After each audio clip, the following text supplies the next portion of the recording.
This is a conversation with Judith Blackstone. Hi, Judith. Hi.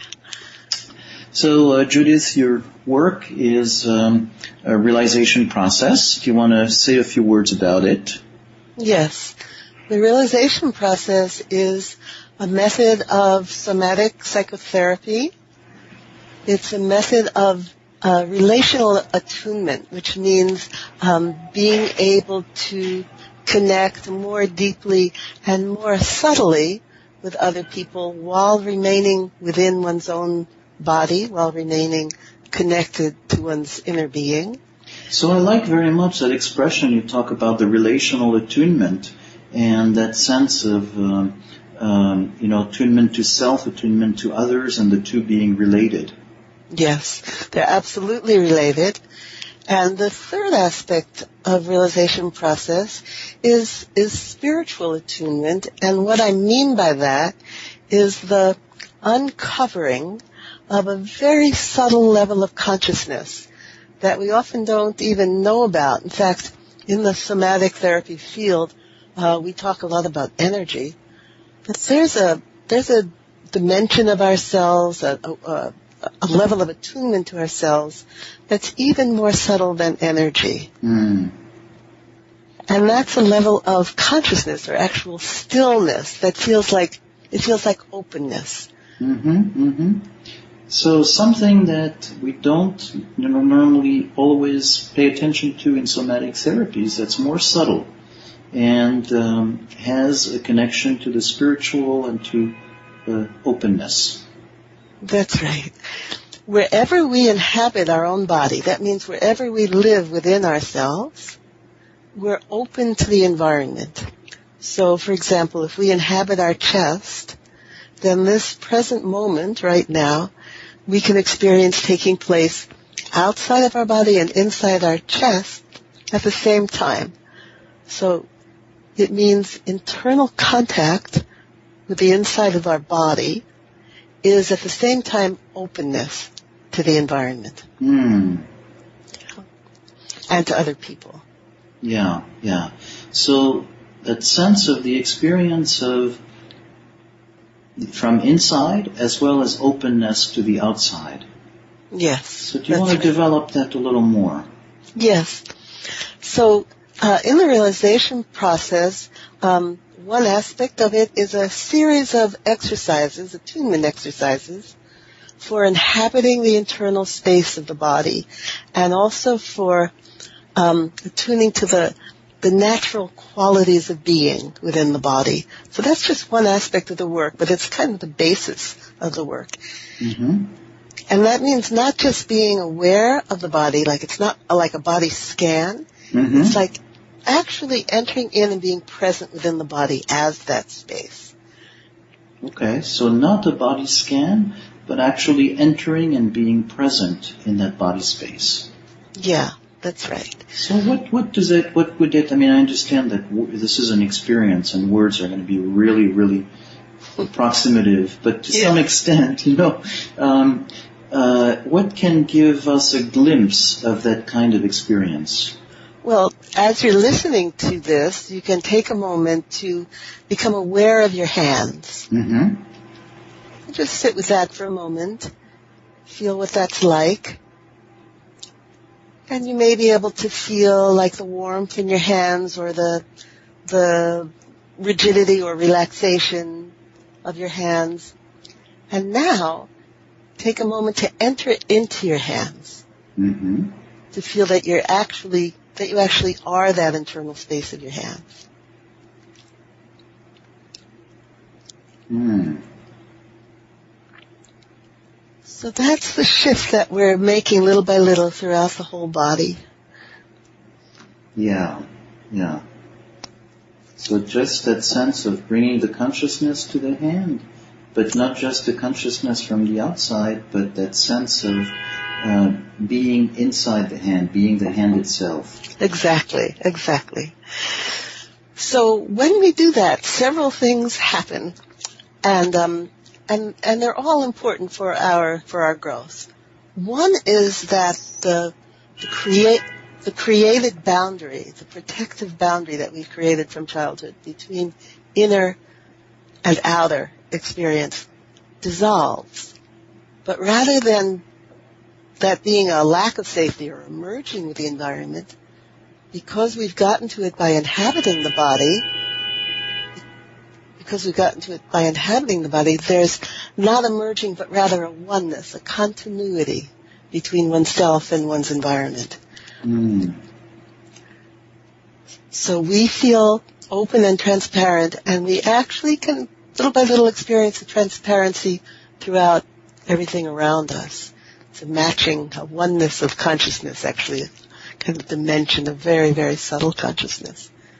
So that's one of the things that happens. And that's actually a spiritual experience that's talked about in a lot of the Eastern literature, sometimes called non-duality. I'm sorry, I meant to turn it off here. Okay. Sometimes called non-duality, sometimes called unity consciousness. But it also helps us connect with other people because the internal space of our own body has a very interesting capacity. It has the capacity to actually resonate and connect with the internal space of other bodies. So from deep inside my chest, I can connect, and of course we all can, with the space inside another person's chest. Mm-hmm. And that means that we're connecting not from the surface of ourselves, but all the way through person to person, the internal depth of ourselves. Yeah. So what you're describing is a transparency that comes from removing the usual boundaries we have, and that this is not about disappearing, Exactly. but having in a way a more solid sense of self, but that allows that connection. That's exactly right. That's exactly right.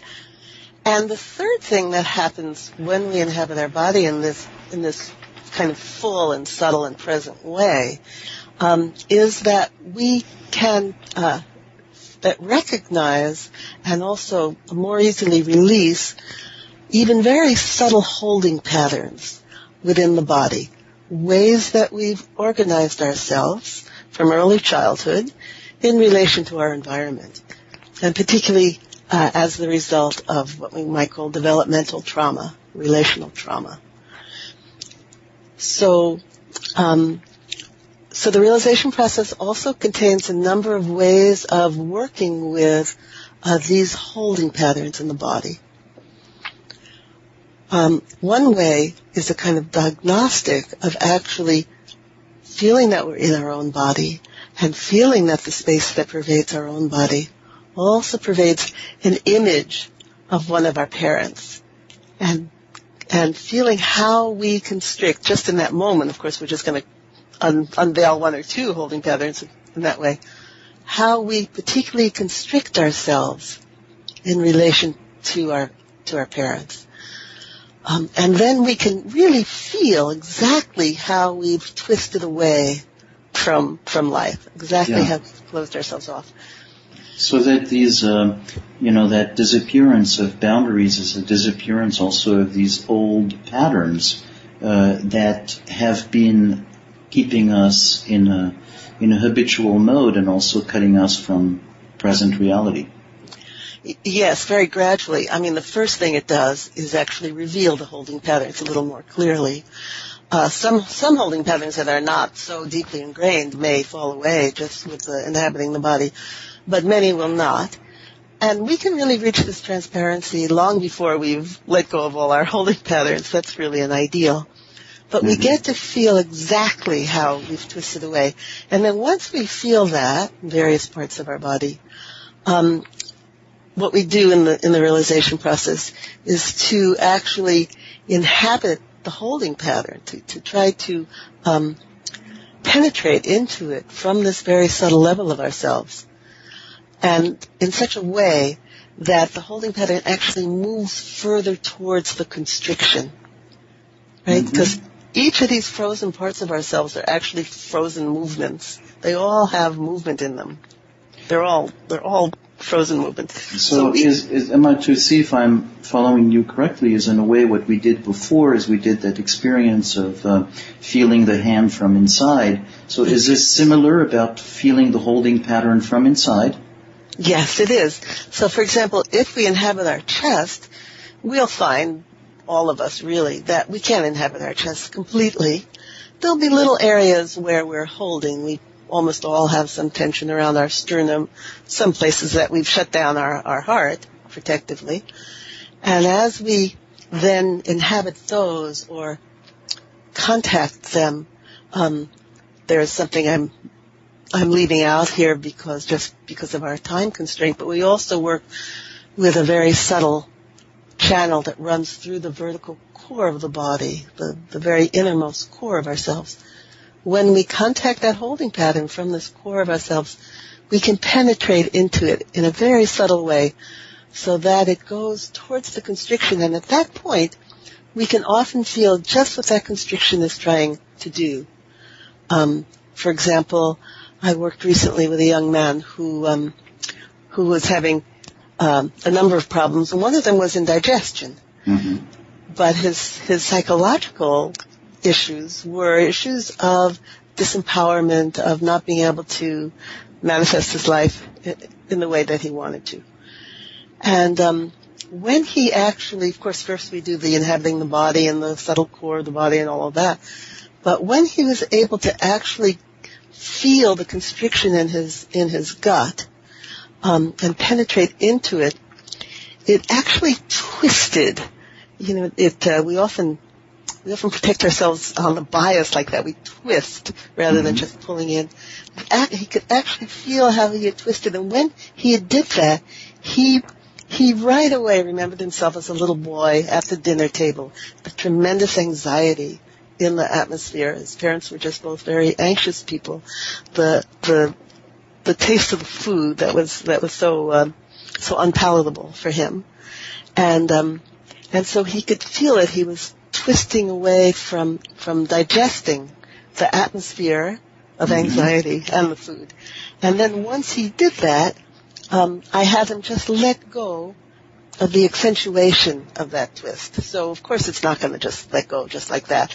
But since he has allowed it to move even more fully into the constriction, then letting go of that intensification creates a kind of lubrication of the protective pattern, of the protective movement. Yeah. Trajectory, right? It lubricates it so that it can move in and out, and it also becomes little by little, a conscious movement. So that's our method. Of course, it's gradual. Yeah. So really that as this person was able to feel that movement, there was also at the same time the recollection of where it originated and the possibility of completing it. That's right. Completing it and then feeling the movement, the possibility of releasing it. So the whole movement into that constriction is also a movement out of it. So really what you call the holding pattern, the constriction, is really literally a sense of uncompleted, arrested movement. Arrested movement, that's right. Frozen movements of protection. Mm-hmm. Mm-hmm. And also of compensation, compensatory attitudes and so forth. So there's often layers, right? There's like perhaps a held smile, and once that's let go, there's a holding of a sad expression, and layers and layers. Yeah. Yeah. And then because the belly actually has within it a natural quality of power, I mean, that's just simply the quality that our body makes in that area of ourselves. Once he started to untwist like that, to untwist that holding pattern, not only did his digestion get better, but he could attune more fully to that quality of power in his belly, which gave him more sense of effectiveness in the world. Yeah. So it was really holding him in life as well. That's right. Yeah.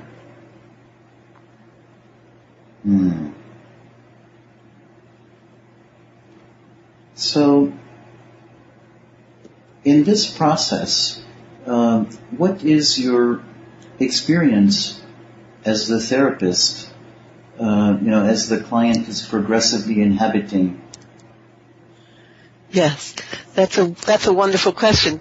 As the client is inhabiting his or her body, there's more natural resonance from the internal space of course, there's also kind of transmission, but first let me say, there's more connection, right? So as that person is able to be in their belly, and if I'm in my belly, then I will feel that belly-to-belly internal connection with that person. There is such a thing as transmission, so that we help each other open just by our presence. So wherever that person opens or inhabits himself, which is exactly the same, right? Inhabiting and openness. Wherever that happens in that person, if I'm a little bit closed in myself, it will help open me, or at least make me more aware of the holding patterns. Now, when we attune to this space pervading ourself and our client in the therapy session, we're also able to track both our own internal experience and, to whatever extent we can, the internal experience of our client at the same time. Because this space evenly pervades our own self and our environment, this very subtle consciousness or transparency, we actually have a sense of ourselves and the other person simultaneously without having to go back and forth. So that's a felt sense of yourself and other. That's right. At the same time, yeah. Yeah. Which becomes really important for very sensitive people who tend to play their, other people's pain through their own body and read other people by feeling it within their own body. Once we actually have uncovered this very subtle aspect of ourselves, we don't have to do that. We can read the other person over there in their body and at the same time read our responses to that person. So that's interesting in light of what you were saying earlier about the disappearance of boundary and that, so do you want to talk a little more about, in a way, how that, corresponds to the experience of the self?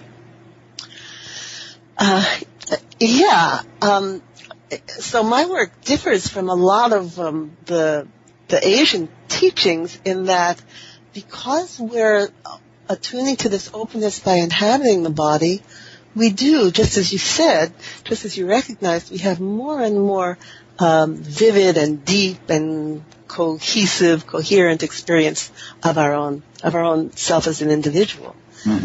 We can feel our love, we can feel our understanding, we can feel our power.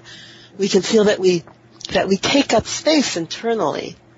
So there's a kind of palpable sense of existence, of our own existence, ongoing, even as, we shift in relation to different circumstances. But there's this ground of being that doesn't shift. That's an ongoing sense of existing. So I'm struck by the phrases you use of the grounded, the taking space, the palpable. So really a sense of a very strongly embodied sense of self. That's right. That's right. And that place is where, as a therapist, you have the possibility of resonating with the client without being swallowed or or intrusive. That's right, exactly. Yeah.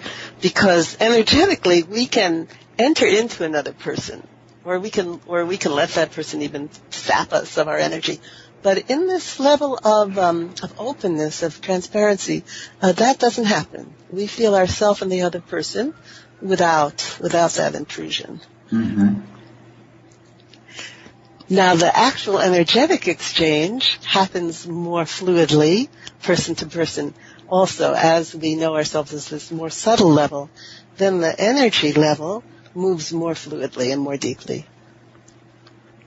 So, is that possible to give a sense of it, in terms of what happens in a session?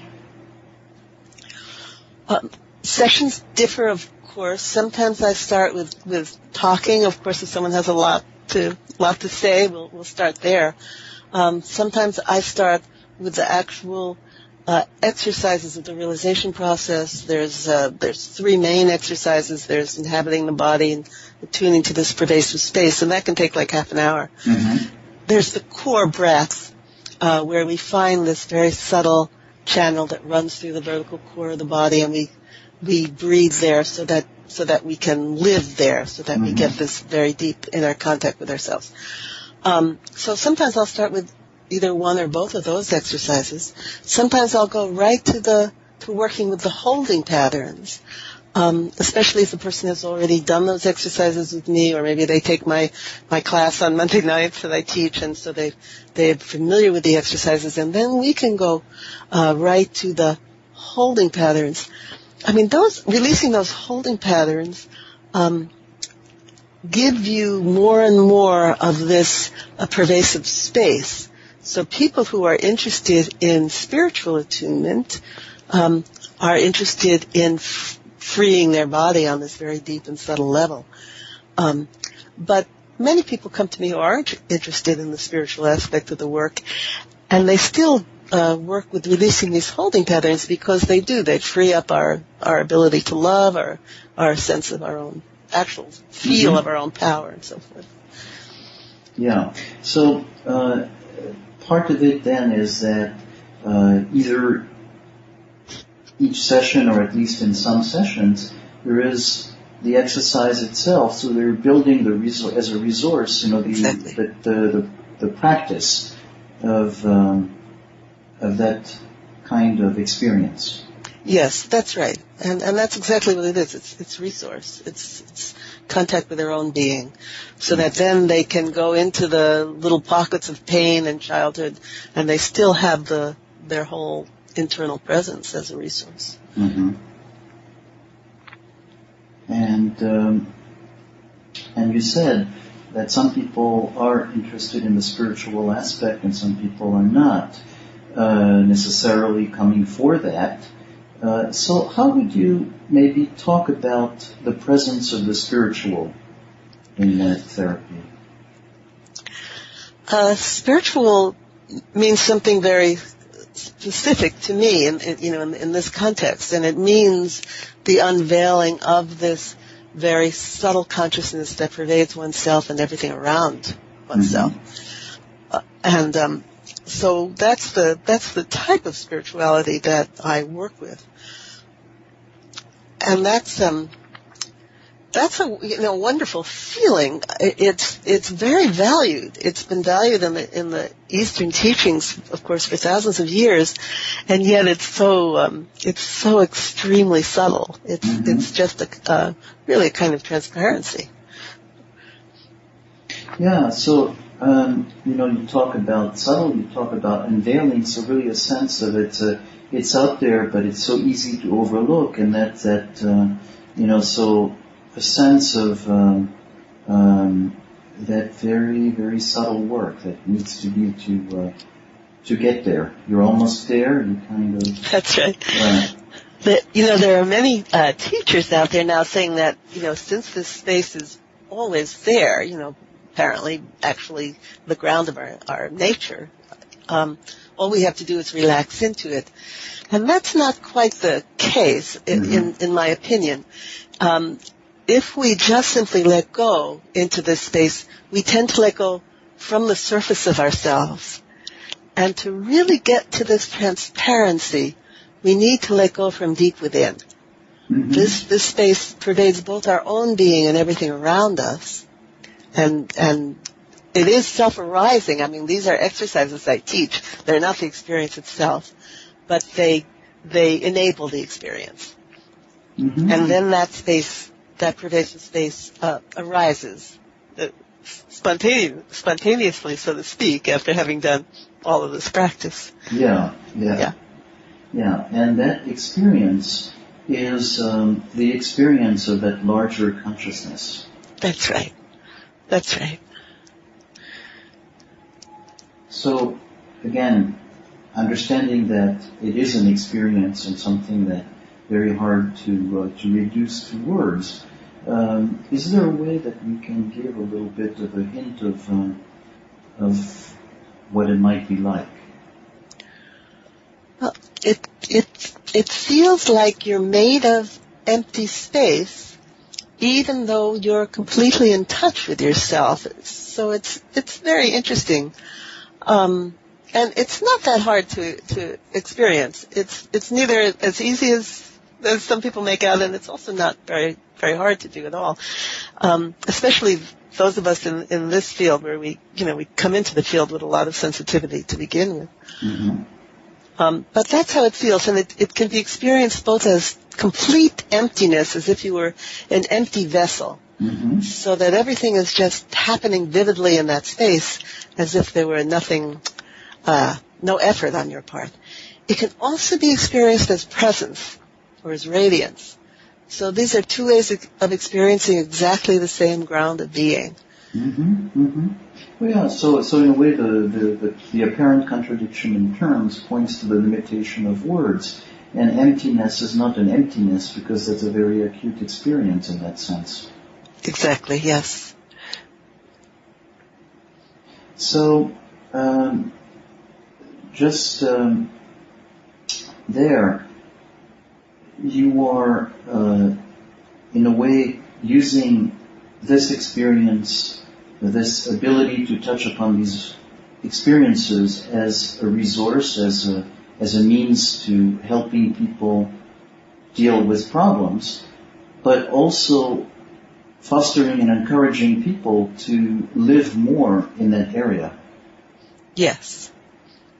They happen together, and on this level, I think in any embodiment kind of therapy, any somatic therapy, there's really no difference between the psychological and spiritual. Mm-hmm. Even if people aren't interested in the spiritual, they are getting to that very subtle and unified level of themselves as they heal these psychological barriers within themselves. Mm-hmm. Mm-hmm.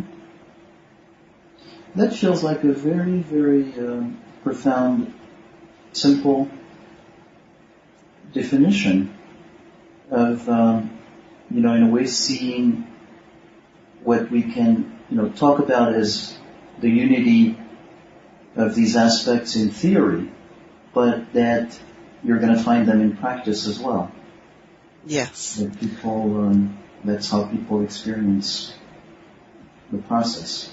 That's right. So, does it feel like a good place to end this brief conversation, or is there something that you would want to add to it? No, that's fine. I think you helped me say pretty much everything I was hoping to say. Thanks, Judith. Yes, thank you, Serge.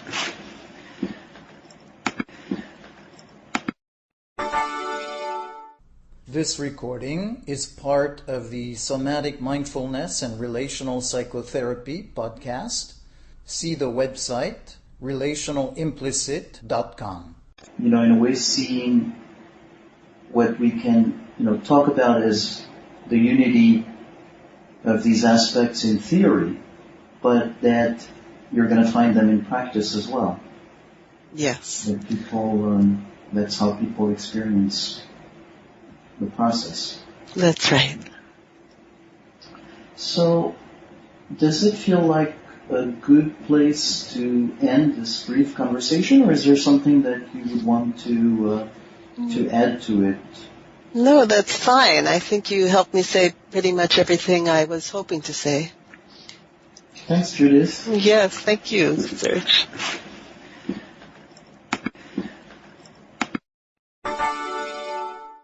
This recording is part of the Somatic Mindfulness and Relational Psychotherapy podcast. See the website relationalimplicit.com.